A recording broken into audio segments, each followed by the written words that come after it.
A short time ago, the United States military began major combat operations in Iran. Our objective is to defend the American people by eliminating imminent threats from the Iranian regime, a vicious group of very hard, terrible people. Its menacing activities directly endanger the United States, our troops, our bases overseas, and our allies throughout the world. For 47 years, the Iranian regime has chanted death to America and waged an unending campaign of bloodshed and mass murder, targeting the United States, our troops, and the innocent people in many, many countries. Among the regime's very first acts was to back a violent takeover of the U.S. Embassy in Tehran, holding dozens of American hostages for 444 days.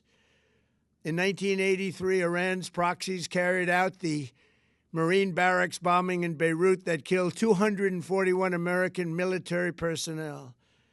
In 2000, they knew and were probably involved with the attack on the USS Cole. Many died.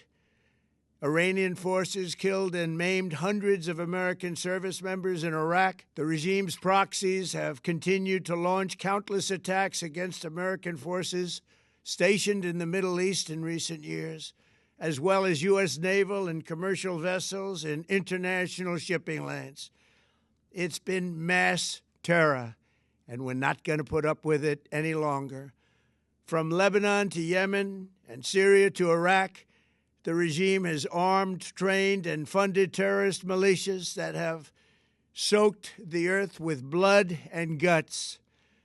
And it was Iran's proxy, Hamas, that launched the monstrous October 7th attacks on Israel, slaughtering more than 1,000 innocent people, including 46 Americans, while taking 12 of our citizens hostage. It was brutal, something like the world has never seen before.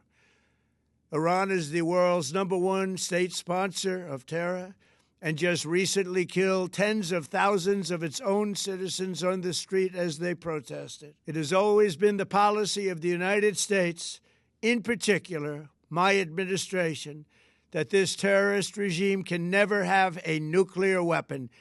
I'll say it again. They can never have a nuclear weapon.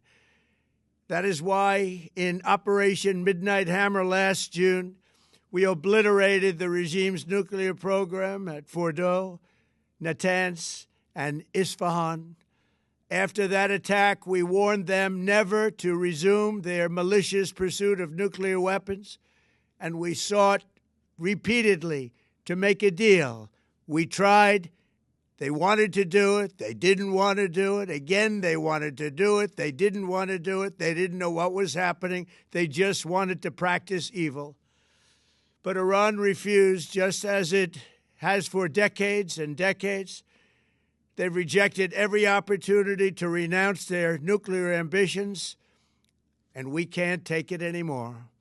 Instead, they attempted to rebuild their nuclear program and to continue developing long-range missiles that can now threaten our very good friends and allies in Europe, our troops stationed overseas, and could soon reach the American homeland.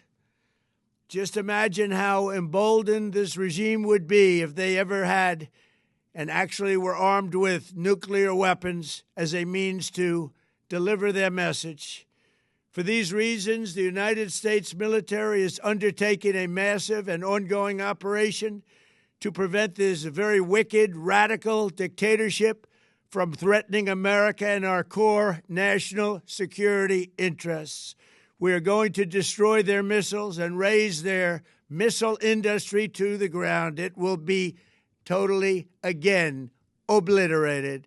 We're going to annihilate their Navy. We're going to ensure that the region's terrorist proxies can no longer destabilize the region or the world and attack our forces and no longer use their IEDs or roadside bombs, as they are sometimes called, to so gravely wound and kill thousands and thousands of people, including many Americans. and we will ensure that Iran does not obtain a nuclear weapon. It's a very simple message. They will never have a nuclear weapon. This regime will soon learn that no one should challenge the strength and might of the United States Armed Forces.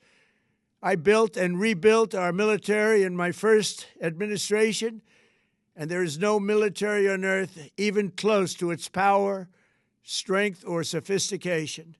My administration has taken every possible step to minimize the risk to U.S. personnel in the region. Even so, and I do not make this statement lightly, the Iranian regime seeks to kill. The lives of courageous American heroes may be lost, and we may have casualties. That often happens in war. But we're doing this not for now. We're doing this for the future, and it is a noble mission. We pray for every service member as they selflessly risk their lives to ensure that Americans and our children will never be threatened by a nuclear-armed Iran. We ask God to protect all of our heroes in harm's way, and we trust that, with his help, the men and women of the armed forces will prevail. We have the greatest in the world, and they will prevail. To the members of the Islamic Revolutionary Guard, the armed forces, and all of the police, I say tonight that you must lay down your weapons and have complete immunity, or, in the alternative, face certain death. So, lay down your arms. You will be treated fairly with total immunity, or you will face certain death. Finally, to the great, proud people of Iran, I say tonight that the hour of your freedom is at hand. Stay sheltered. Don't leave your home. It's very dangerous outside. Bombs will be dropping everywhere. When we are finished, take over your government. It will be yours to take. This will be probably your only chance for generations. For many years, you have asked for America's help, but you never got it. No president was willing to do what I am willing to do tonight. Now you have a president who is giving you what you want. So let's see how you respond. America is backing you with overwhelming strength and devastating force. Now is the time to seize control of your destiny and to unleash the prosperous and glorious future that is close within your reach. This is the moment for action. Do not let it pass. May God bless the brave men and women of America's armed forces. May God bless the United States of America. May God bless you all. Thank you.